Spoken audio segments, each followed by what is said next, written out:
Let's do it. So yes, welcome everyone, and we'll be reading chapter 2 today. Let me share my screen. All right, A Course in Miracles, chapter 2, the separation and the at-one-ment, the origins of separation. To extend is a fundamental aspect of God, which he gave to his Son. In the creation, God extended himself to his creations and imbued them with the same loving will to create. You have not only been fully created, but have also been created perfect. There is no emptiness in you. Because of your likeness to your Creator, you are creative. No child of God can lose this ability because it is inherent in what he is. But he can use it inappropriately by projecting. The inappropriate use of extension or projection occurs when you believe that some emptiness or lack exists in you and that you can fill it with your own ideas instead of truth. This process involves the following steps. First, you believe that what God created can be changed by your own mind. Second, you believe that what is perfect can be rendered imperfect or lacking. Third, you believe that you can distort the creations of God, including yourself. Fourth, you believe that you can create yourself and that the direction of your own creation is up to you. These related distortions represent a picture of what actually occurred in the separation, or the detour into fear. None of this existed before the separation, nor does it actually exist now. Everything God created is like him. Extension, as undertaken by God, is similar to the inner radiance that the children of the Father inherit from him. Its real source is internal. This is as true of the Son as of the Father. In this sense, the creation includes both the creation of the Son by God and the Son's creation when his mind is healed. This requires God's endowment of the Son with free will, because all loving creation is freely given in one continuous line, in which all aspects are of the same order. The Garden of Eden, or the pre-separation condition, was a state of mind in which nothing was needed. When Adam listened to the lies of the serpent, all he heard was untruth. You do not have to continue to believe what is not true unless you choose to do so. All that can literally disappear in the twinkling of an eye because it is merely a misperception. What is seen in dreams seems to be very real. Yet the Bible says that a deep sleep fell upon Adam, and nowhere is there reference to his waking up. The world has not yet experienced any comprehensive reawakening or rebirth. Such a rebirth is impossible as long as you continue to project or miscreate. It still remains within you. However, to extend as God extended his spirit to you. In reality, this is your only choice, because your free will was given you for your joy in creating the perfect. All fear is ultimately reducible to the basic misperception that you have the ability to usurp the power of God. Of course, you neither can nor have been able to do this. Here's the real basis for your escape from fear. The escape is brought about by your acceptance of the at-one-ment, which enables you to realize that your errors never really occurred. Only after the deep sleep fell upon Adam could he experience nightmares. If a light is suddenly turned on while someone is dreaming a fearful dream, he may initially interpret the light itself as part of his dream and be afraid of it. However, when he awakens, the light is correctly perceived as the release from the dream, which is then no longer accorded reality. This release does not depend on illusions. The knowledge that illuminates not only sets you free, but also shows you clearly that you are free. Whatever lies you may believe are of no concern to the miracle, which can heal any of them with equal ease. It makes no distinctions among misperceptions. Its sole concern is to distinguish between truth on the one hand and error on the other. Some miracles may seem to be of greater magnitude than others, but remember the first principle in this course. There is no order of difficulty in miracles. In reality, you are perfectly unaffected by all expressions of lack of love. These can be from yourself and others, from yourself to others, or from others to you. Peace is an attribute in you. You cannot find it outside. Illness is some form of external searching. Health is inner peace. It enables you to remain unshaken by lack of love from without and capable, through your acceptance of miracles, of correcting the conditions proceeding from lack of love in others. Bum, bum, bum. That reminds me of my favorite saying, my opinion of you, or your opinion of me, is none of my business.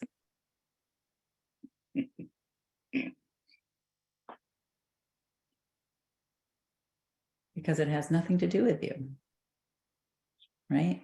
Your opinion of me is none of my business because it has nothing to do with me and everything to do with you. There was this guy, his name was Tom, and we were in a meeting with him, and after the meeting he said something to us which deeply offended us. This is many years ago, and we had a resentment about this, you know, and we thought about it occasionally and mulled it over and thought about what we should have said back to him, you know, all that kind of resentful behavior. And then one day we met up with him, and we'd done a lot of work on ourselves, and we were in a different place, and we said to him, hey, you know, we had a resentment against you for like about 5 years. And he said, really? I didn't notice a thing. Which was beautiful. Just put that into perspective for us, that when we, whatever we feel about anybody else, well, yeah.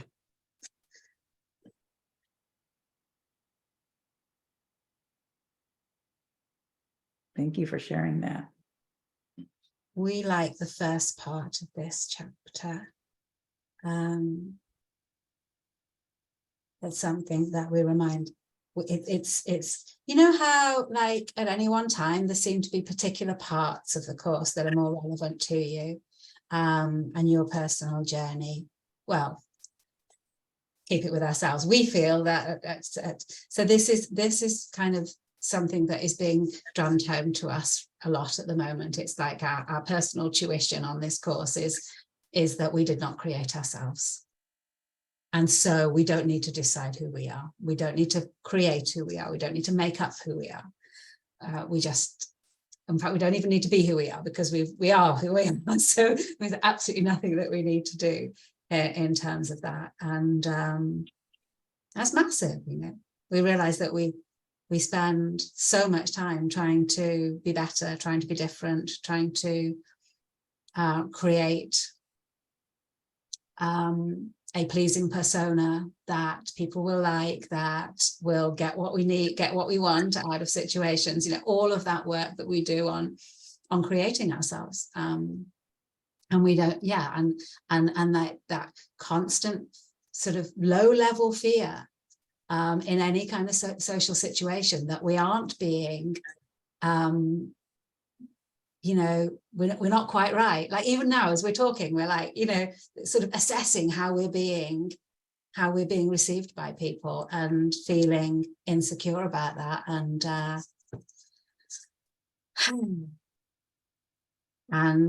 yes, we have, moments of not feeling that, but it's only moments of not feeling that, moments of just feeling completely happy and relaxed and natural. Obviously, it's more so when we're in groups of people that we don't know super well, and when we're with people who we do know super well, then we are much more relaxed at being ourselves. But even so, it's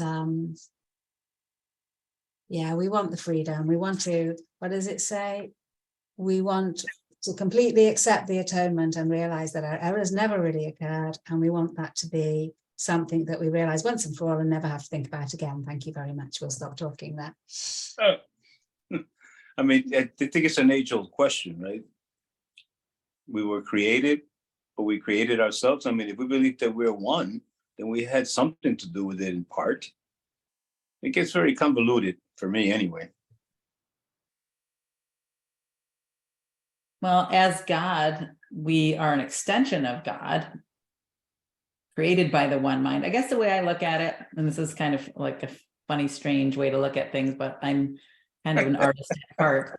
I think of the one mind of God as this, like, you ever see those energy balls where you touch them and like all the lightning hits your fingertips and goes back to the middle ball, right? There's this core ball in the middle, and it's surrounded by glass, and you touch the outside of it, and all of a sudden it's like bzzz, all these little tendrils come up and touch your fingers, right? So I always think of the one mind of God as that core ball, right? And then the little tendrils attached to all of us. And in my mind, I call that the Holy Spirit, right? The little tendrils, the little umbilical cords go out, and they're like this cosmic goo, right? That comes from this one mind of God. And the cosmic goo comes out, and that's us, right? We're all part of the tendrils of this one mind of God. So no, we didn't create ourselves. We're still being created by that one mind of God. We're just all of the touch points, right? And we're all the touch points that are experiencing being different and being not the same and being separate, right? But we're still attached from this one mind of God. If someone was to turn the power off to that one core energy ball, all the tendrils would just be like back to the one mind of God, right? Because that's where they were created from. So in my mind, that's how I kind of picture us. We're like just these little energy balls that are part of this one, extensions of this one mind of God. But we forget that we're created, and we're back to that one mind of God in essence and truth. So Carl, you could probably come up with some great artistic illustration showing that. You'd be like, I am not interested in I've been that. trying my whole life to draw God. There you go. I have one of those. I have one of those lights too. So you can Right. use that as your model, Carl. Oh, I used to play with it all the time. I know you did. Right. Yeah. That's that. Thank you, Tesla. He was the one who did that whole electrical thing. It has a name. It has a name. It has a name, but I can't think of it right now. When I was in school, we were going to get one of those as an experiment, and the teachers didn't like the idea because it was too dangerous. At the time, it was a whole different, whole different thing. Now it's tamed down some. But just to add to that whole concept of the blob, as I call it, there is some kind of and I'm not certain of it, but this is the concept that we are not just this body, but we are these luminous beings. Okay. And as luminous beings, we are tethered to the blob. Right. The same concept that you're talking about. Okay. And that's as far as I'm going to go, because that's all I can understand of it, if I could even understand that concept. So that's in the mystical realm for me anyway. Right. Often think about that when I'm meditating. Yeah. Because, some people claim that it can be seen. It can be seen by us mortals. Sure, sure. We used to at one point have this idea of God being like the puppet master and us being puppets. And that feels good, but one of the perennial questions for us is this idea of free will and where that fits in with all of this. Because we have experienced so many times how perfectly another person will present us with exactly what we need to see, hear, experience.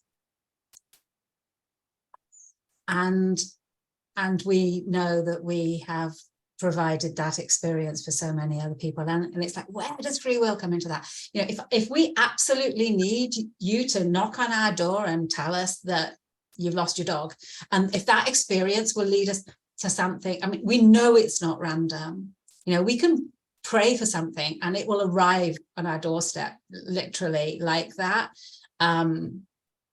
Not a winning lottery ticket, obviously, but other things, you know, and yeah, and so and how we used to see it was like, yeah, because it's all God, because this is the mind of God, and so therefore you know, yes, we will say exactly what you need to hear and you respond exactly how we need to experience it, and it all does fit together perfectly in this glorious complexity. And we don't know where free will, how free will fits in, and yet it, you know, we trust this course and we believe that it mentions free will. We'll look it up in a moment, but we believe that it mentions free will. Angel, I think you had your hand raised too. Yeah, towards the very end, what was it, 5, 10, and 11. Illness is some form of external searching, health is inner peace.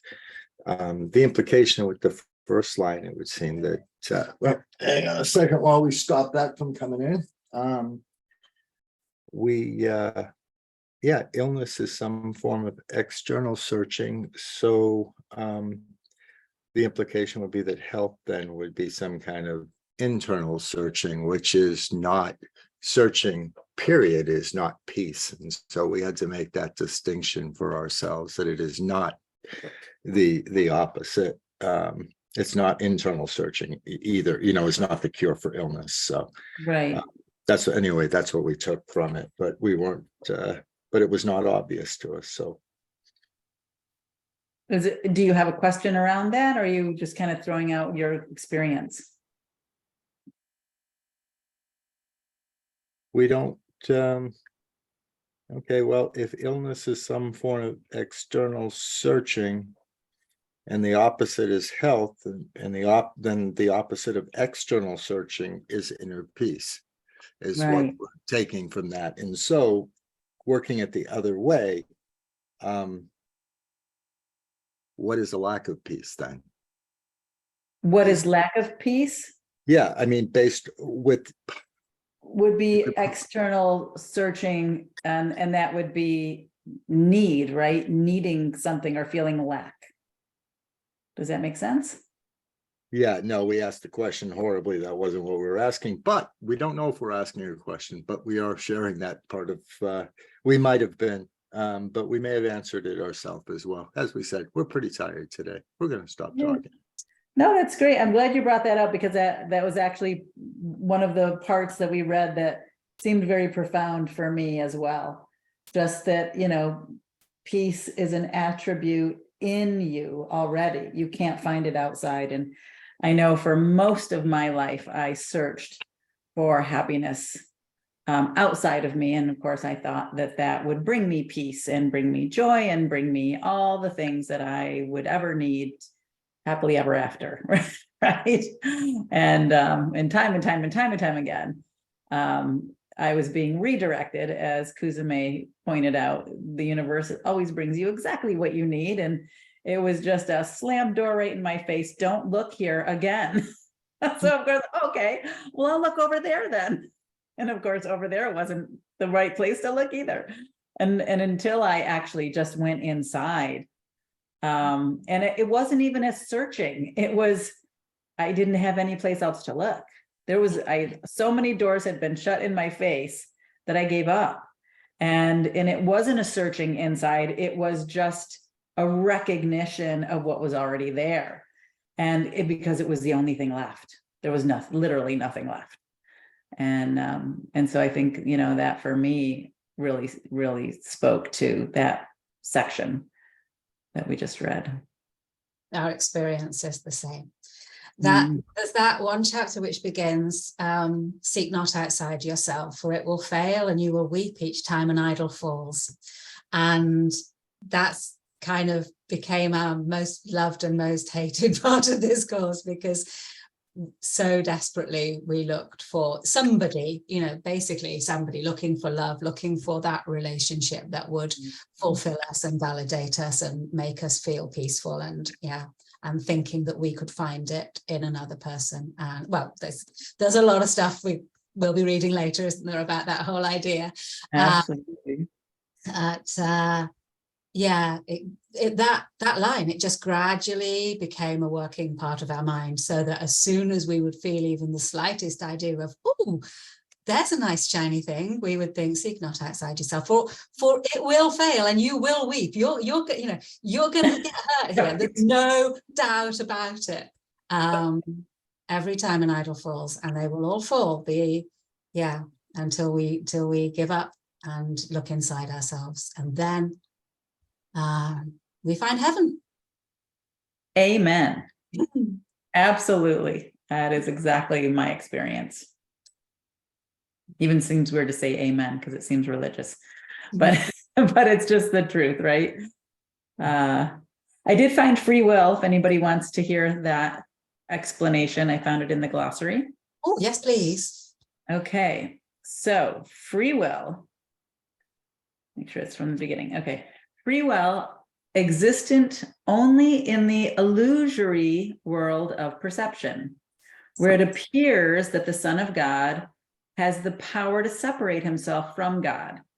Since on the perceptual level, we choose to be separate, we can also choose to change our minds. This freedom of choice between wrong and right-mindedness is the only one possible in this world. In the non-dualistic state of heaven's perfect oneness, choosing cannot exist. And therefore, free will as it is usually understood is meaningless in reality. Note, not to be confused with freedom of will, which reflects that the will of God cannot be imprisoned by the ego and therefore must always remain free. An aspect of our free will within the illusion would be we are free to believe what reality is, but since reality was created by God, we are not free to change it in any way. Our thoughts do not affect reality, but do affect what we believe and experience to be reality. Thank you so much. We keep finding this when we've got a problem with something that doesn't make sense, and then it's like, that's just part of the illusion. It's like, okay, well, of course it doesn't make sense then, because it's part of the illusion. What did we want to say? We wanted to ask you, who wrote the glossary? The glossary was written by Kenneth Wapnick, PhD. Oh, good old Ken. Okay. Good old Ken. Yeah. We sometimes have issue with him. Like, we don't want to take his word as gospel, literally. However, we think we might just have to get that book. Thank you. Yeah, he had such an interesting understanding of A Course in Miracles. I went to see him a couple of times in Roscoe. Did you go, Alicia, that time that we went? No, I can't remember who was with me, if it was Carl, but a bunch of us. We were pretty close to Roscoe, where Ken Wapnick was and the Foundation for Inner Peace was at the time.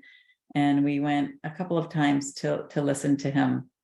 But Yeah, he's got an interesting understanding of the whole, or did, I should say. He's now passed on to another realm. So, yeah. Okay, are we ready to continue, or does anybody else have thoughts or questions about what we just read? No, okay. I will share my screen and we will continue. A Course in Miracles, Chapter 2, Section 2, the at-one-ment as defense. You can do anything I ask. I have asked you to perform miracles and have made it clear that miracles are natural, corrective, healing, and universal. There's nothing they cannot do, but they cannot be performed in the spirit of doubt or fear. When you are afraid of anything, you're acknowledging its power to hurt you. Remember that where your heart is, there is your treasure also. You believe in what you value.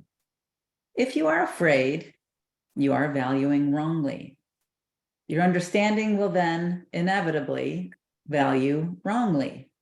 And by endowing all thoughts with equal power, will inevitably destroy peace. That is why the Bible speaks of the peace of God which passeth understanding.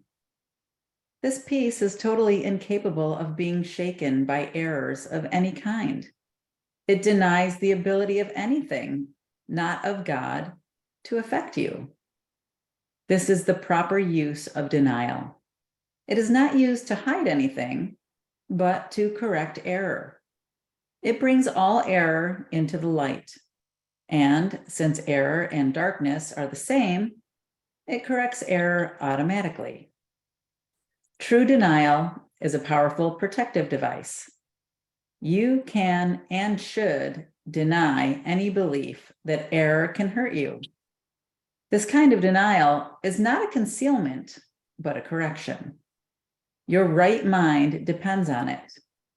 Denial of error is a strong defense of truth, but denial of truth results in miscreation, the projections of the ego.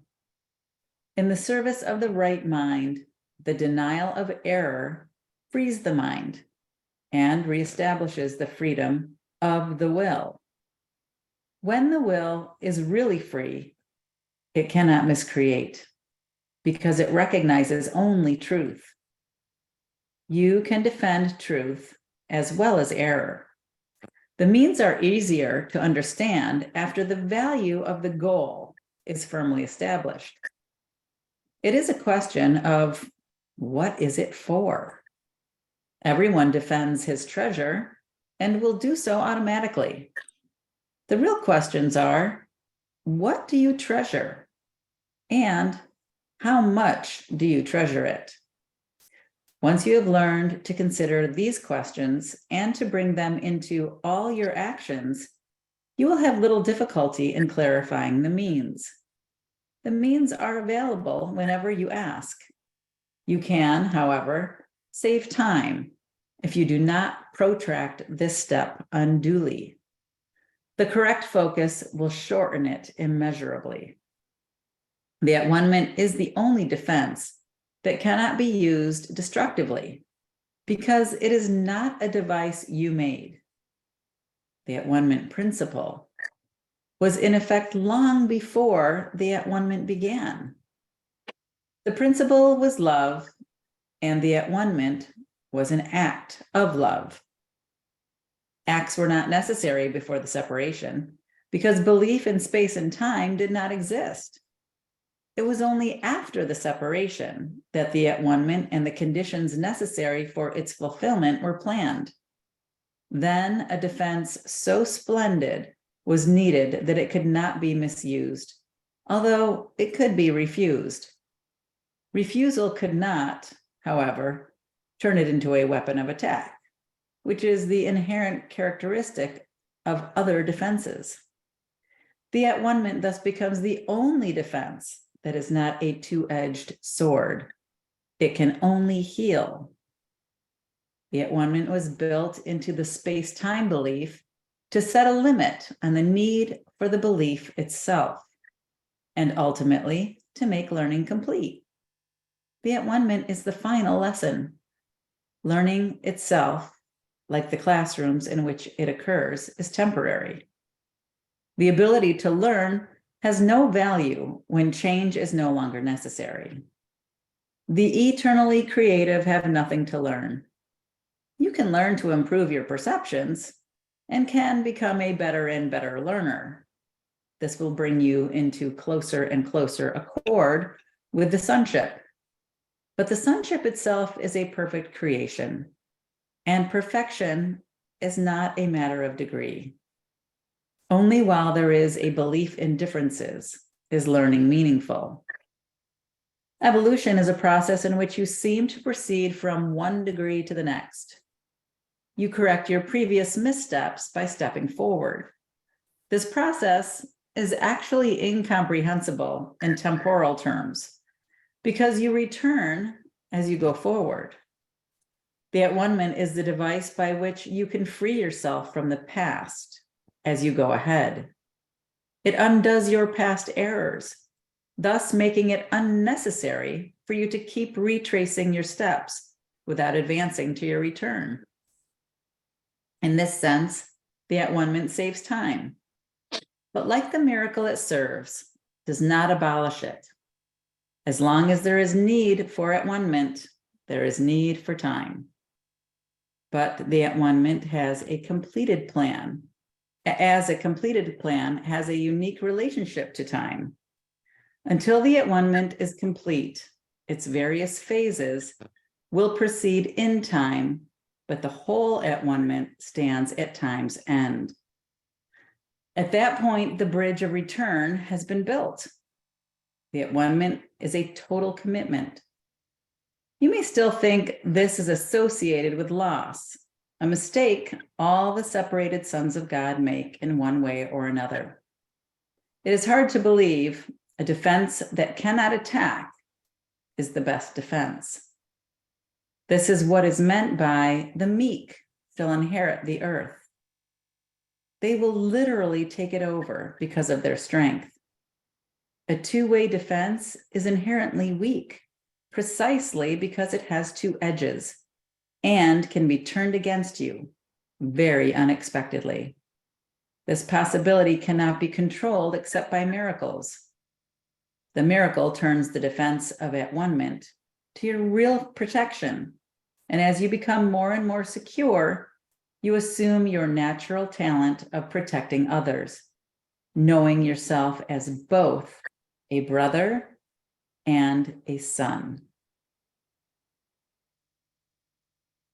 That's beautiful. Yeah, it's interesting. It reminds me, I'm part of this Facebook group on psychology. I can't remember what else it is, but somebody put a post out there and said, what is the best weapon? And my reply was self-love.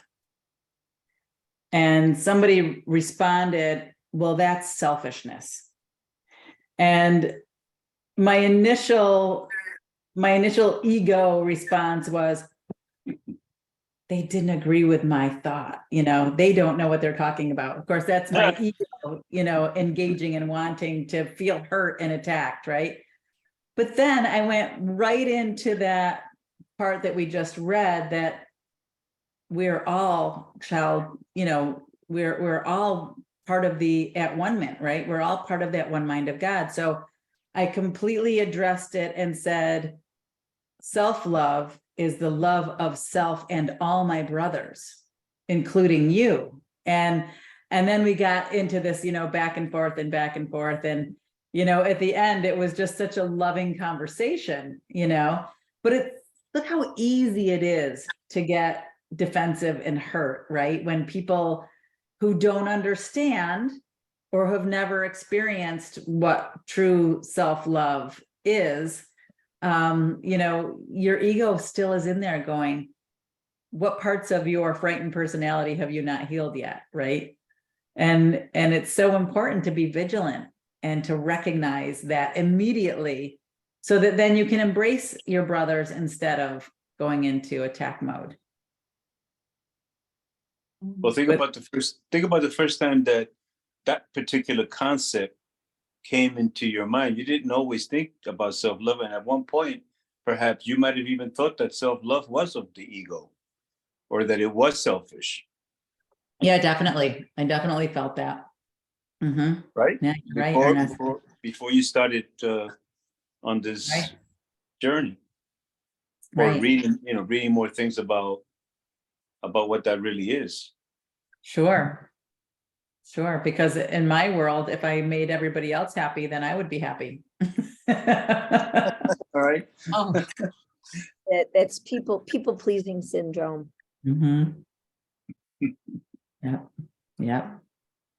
Exactly. Any comments about what we just read? of course. We like the paragraph 1. There is nothing they cannot do, but they cannot be performed in the spirit of doubt or fear. We find that both reassuring and frustrating. It's like reassuring because we personally, I think we've talked about this before, that we have this fear of ourselves. And like, if we try to perform miracles, that we could do something that would hurt somebody, and so we see this as kind of like a safety valve on the whole miracle thing, is that if there's any fear there, then it isn't going to happen. So we really like that. Also frustrating because attempting to do anything without any doubt or fear, we aren't at this point. There's too much ego here still for that, we have moments. Oh, sorry. Yeah, we have moments, but moments only. Mm-hmm. So that, yeah. Well, I'd like to share an experience that I had of overcoming a lot of my fear. I challenged myself to do all of the lessons of Course in Miracles live on Facebook one year. And I did every single one, every single day. And it really got over my fear of what people would think about me. I started not really, it wasn't, I realized that it wasn't that big of a deal. That people were very happy that I was sharing this information, even though not everybody agreed with it.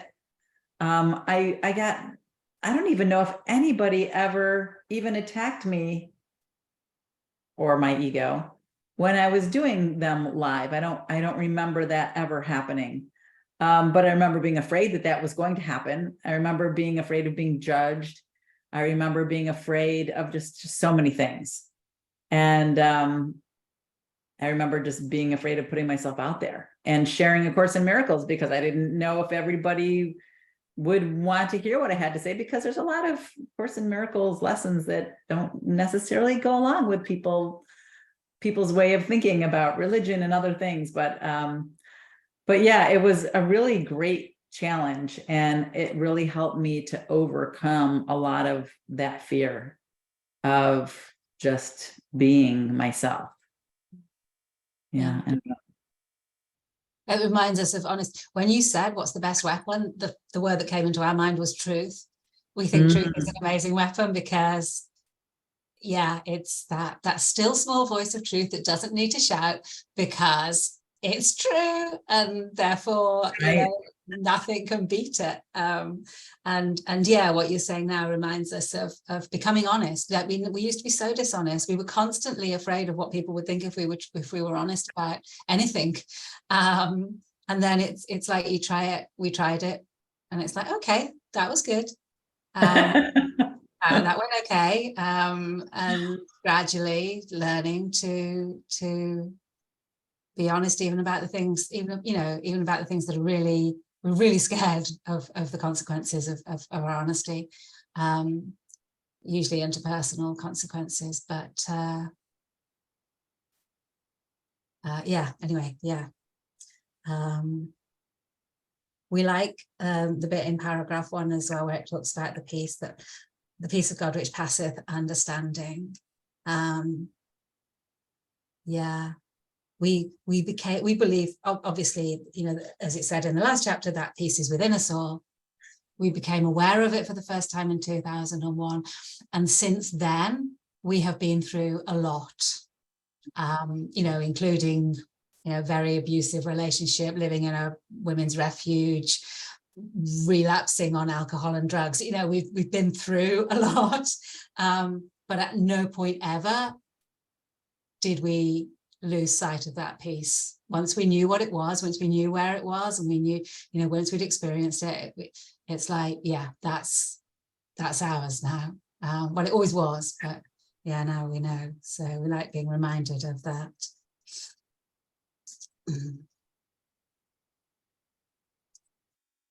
Yeah, thank you for sharing that. And it talks about the freedom of the will. What a surprise. So we were just mentioning, wasn't it? When the will is only free, it cannot miscreate, because it recognizes only truth. And we think we kind of get a feel into that like, yeah, when there's no fear, when there's no ego, when there's no none of that going on, then the will is free, but the will is just extending God. So it's yeah, I don't know. It kind of landed with us. Yeah. I thought that was interesting. Yes, Angel. Just about the truth, as you know, using the truth itself, we were reminded. So we just got diagnosed with autism. It's been less than 2 years, and a big thing was like, how do we stop masking? We've been masking for over half a century, right? And it's so automatic, it's so subconscious that even if we recognized it, recognizing behavior and identifying that that's a mask is tough, because it has no opposite in our life. We always masked 100% of the time. So there's no duality here. We're just masked.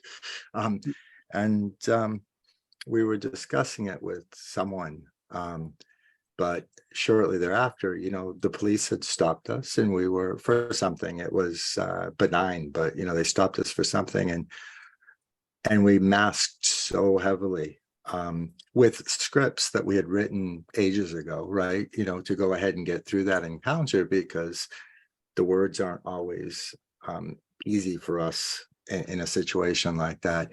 And we were discussing, how do you sit there and take the mask off? What would authentic even look like in that spot? And eventually just got to the answer is, you know, what else could we have done? We could have responded authentically. And what does that look like? We could have started to cry because we were afraid. And that would have been an authentic. And, you know, when you talk about a weapon, right? I mean, how easily would they have been disarmed at that point, right? Instead of just having a canned response, all of a sudden we just start crying. It's like, oh my goodness, what happened? You know, how can we make this right? Right? That would have been the best response, but it didn't occur to us because we practiced living dishonestly for so long. Right? So anyway, that was it. Thank you. Oh, thank you for sharing that. Yeah. Definitely a process, right, of becoming more truthful and just being able to accept ourselves for who we are. Yeah. All right. Any other thoughts before we continue? All right, let's keep going. Thank you for sharing that, Angel. That was, you know, really touched me. I appreciate that. Okay, the altar of God. The at-one-ment can only be accepted within you by releasing the inner light. Since the separation, defenses have been used almost entirely to defend against the at-one-ment and thus maintain the separation. This is generally seen as a need to protect the body. The many body fantasies in which minds engage arise from the distorted belief that the body can be used as a means for attaining at-one-ment. Perceiving the body as a temple is only the first step in correcting this distortion, because it alters only part of it. It does recognize the at-one-ment in physical terms is impossible.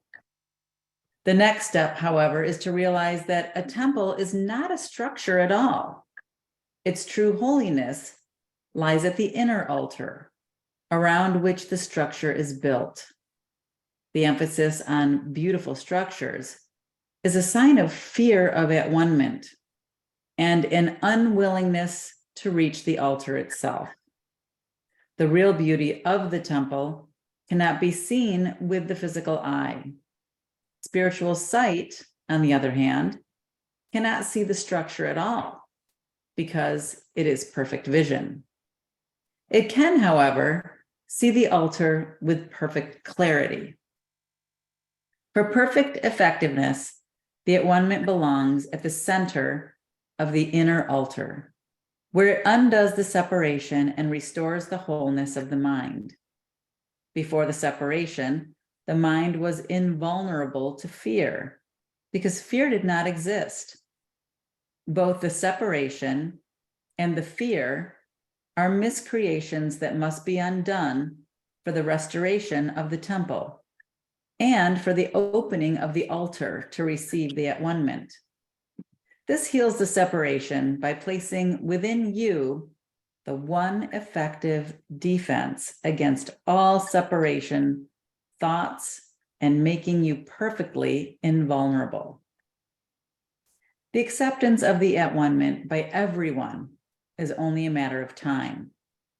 This may appear to contradict free will because of the inevitability of the final decision, but this is not so. You can temporize, and you are capable of enormous procrastination, but you cannot depart entirely from your Creator, who set the limits on your ability to miscreate. An imprisoned will engenders a situation which, in the extreme, becomes altogether intolerable. Tolerance for pain may be high, but it is not without limit. Eventually, everyone begins to recognize, however dimly, that there must be a better way. As this recognition becomes more firmly established, it becomes a turning point.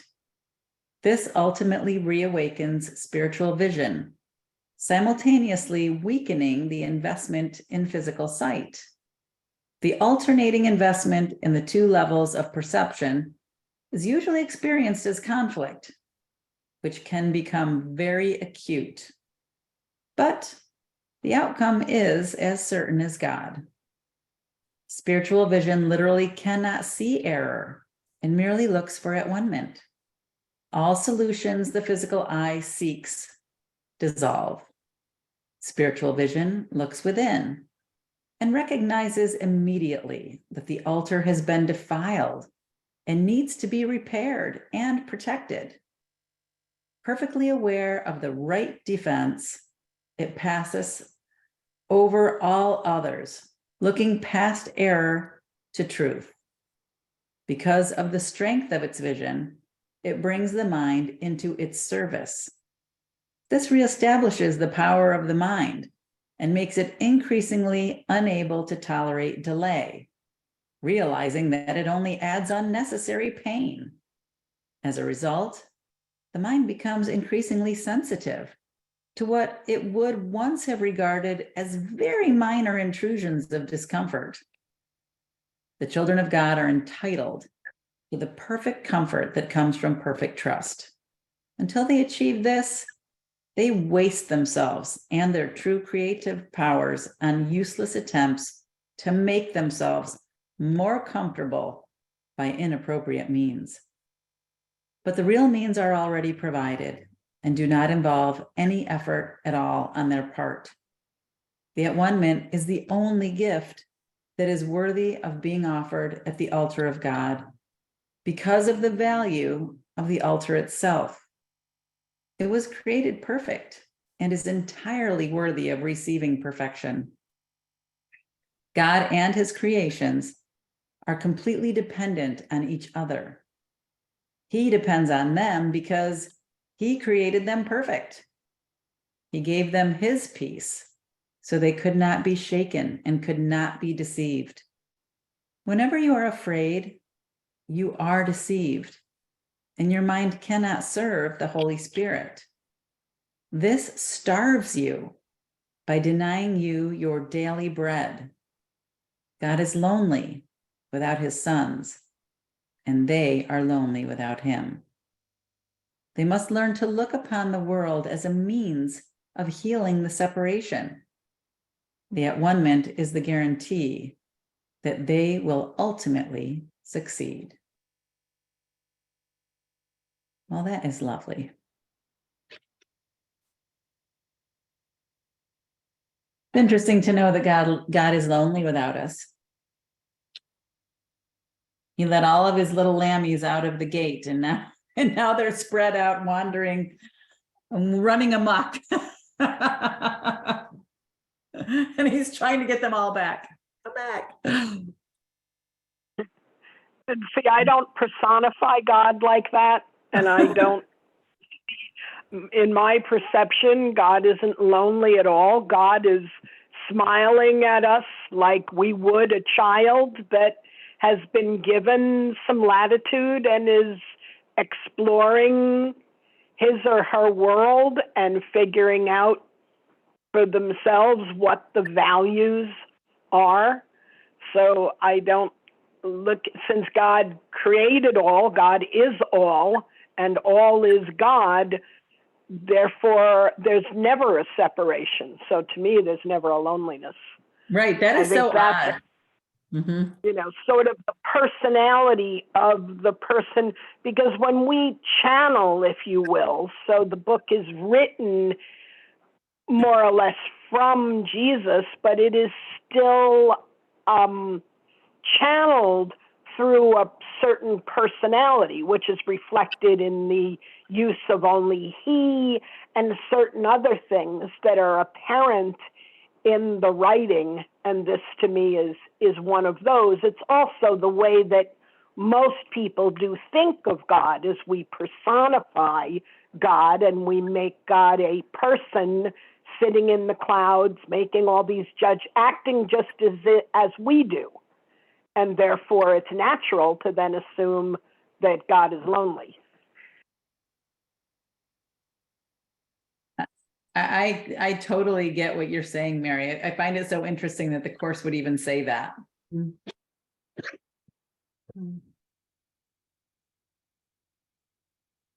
Well, because I think it's sharing our, view. The course switches back and forth and back all the time, from the view of separation to the view of wholeness, if you will. And those were the two examples when we were talking about honesty. Honesty gives you the clear vision. Honesty becomes clarity. And that gives you the clear vision. And the other side of that is what, this paragraph or whatever was talking about, is the ability to then, are you seeing it from a separated, narrow perspective, or are you able to flip into the perspective of all of possibilities, the all of all, because then you no longer see things as opposite and there's no longer a good and bad. It's all good, and that we're just receiving messages, if you will, that help to move our perception and our being into that right-minded communing. And so those are two key things for me, is the honesty and then the ability to look through the eyes of wholeness, the eyes of communion. Yeah, great share. Thank you. Yes, Angel. Well, we wanted to talk about paragraph 4, 6, and 7. And we want to apologize for this in advance, but we always jump ahead when someone is talking and try to, not on purpose, but try to anticipate what the words are, right? It helps with translating from pictures to words easier, right? And when Mary was saying that, a lot of people still picture God like they're sitting up on a cloud and they paused for just long enough for our head to fill in, like a white Clarence Thomas. But anyway, okay, back to 4, 6, and 7. So yeah, but 4, 6, and 7, this reestablishes the power of the mind. It makes it increasingly unable to tolerate delay, realizing that it only adds unnecessary pain. And 7, as a result, the mind becomes increasingly sensitive to what it once would have regarded as minor intrusions of discomfort. And we're reminded of William Penn, who Pennsylvania is named after, of course, was converted to Quakerism. And one day he went to the person who had brought him into Quakerism and said, he had a problem, that it was the fashion of the day for gentlemen to wear swords by their side. And he said, but, we embrace nonviolence and, kind of feel like a hypocrite here, and I'm becoming increasingly uncomfortable with it. What should I do? And his mentor, just very wisely, we think, suggested, wear it as long as you can, because we're on the escalator, right? And he was too. And where we end up is inevitable at that point. But it's sort of this fierce grace that we get that sits there and makes it uncomfortable, so we can course correct it. Without that discomfort, we wouldn't know we were going the wrong direction. So for us, we just consider it grace, but a kind of fierce grace, not as much as gentle. That's great. I love that. Thank you for sharing that, Angel. Yeah. Yeah, we love, you told us that story like probably about 10 months ago, and we've used that so much it's become part of our, one of those things, where it's like, it's like, we want to do this thing, but we don't think we should because we think it's bad for us. And it's like, well, if you want, as long as you want to do it, do it. And eventually you'll get to the point where you don't want to do that bad thing anymore. Yeah.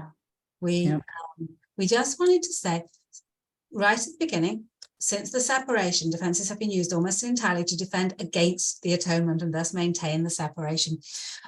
Yeah, we just want to kind of call ourselves out for that.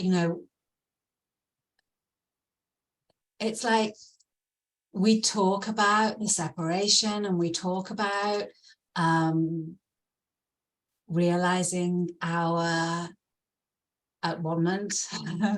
We usually say atonement, but realizing our at-one-ment, realizing that we're not separate from God and that we're all the same. And we talk about all of that, but when we've been like really like feeling, we know it's the ego. When the ego really feels like it's losing its power, it's dissolving, it's not happening anymore, and there's that massive fear of loss of our individuality, of our specialness, of our we remember we used to see this teacher down in London, and we were talking to him one day, and he said, what is it you're afraid of? And we looked into his eyes, and it was like, we're afraid of a lack of separation. We're terrified of not feeling separate. It's really interesting. It's like that other theme that comes up for us, this like wanting with one hand and pushing it away with the other, which we're constantly in.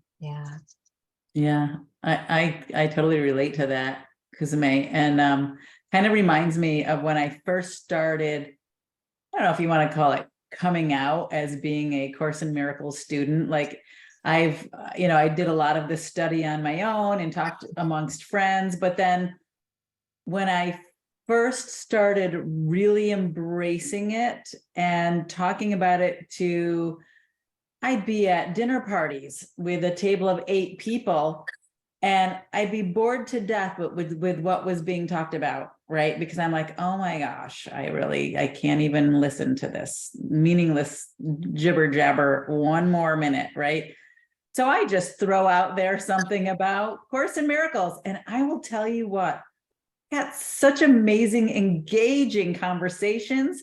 And you're not going to engage with everyone, but I think it goes back to miracles never end, right? So as you're sharing, the miracles extend to people that you may not even know not even in this lifetime, right? So someone at the table maybe could have heard something, maybe they weren't engaging, but maybe they said something to somebody else, and who knows? I mean, that's, of course, doesn't even matter.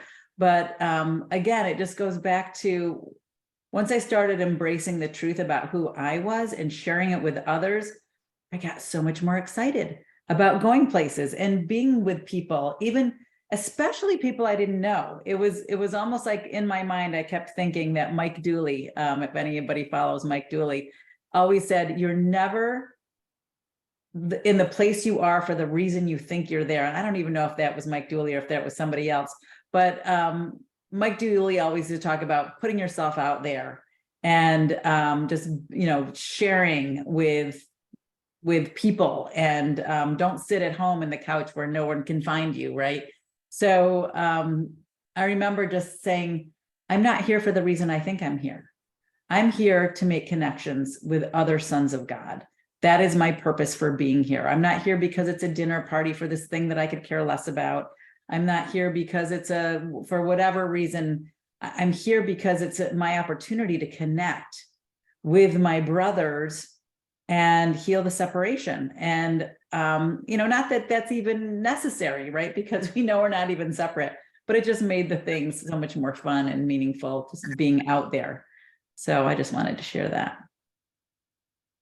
We do exactly the same thing. We were so excited when you said that. We do exactly, when we're bored in social situations, we will say something true, Right. real and meaningful. It's such fun. And as you say, people, a lot of people are also, it's that horrible. Oh, we're not going to go into it now, but yeah, thank you. Lovely. Right. Yeah.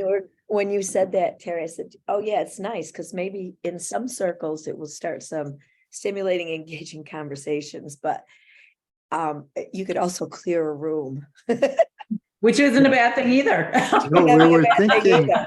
like you said, you might start and, worthwhile communicate. You might stop unworthy communication too. That's Yes. another thing, even if it doesn't go good. Right. Yeah, exactly. All right. Anyone have any burning desires to share anything before we close? Yes, have a good week. Oh, thank you, Angel. Yeah. Wonderful conversations. Thank you, everyone, for joining. And we will see you next. Thank you, everybody. All right. Thank you. Bye. Bye, Bye-bye. everyone.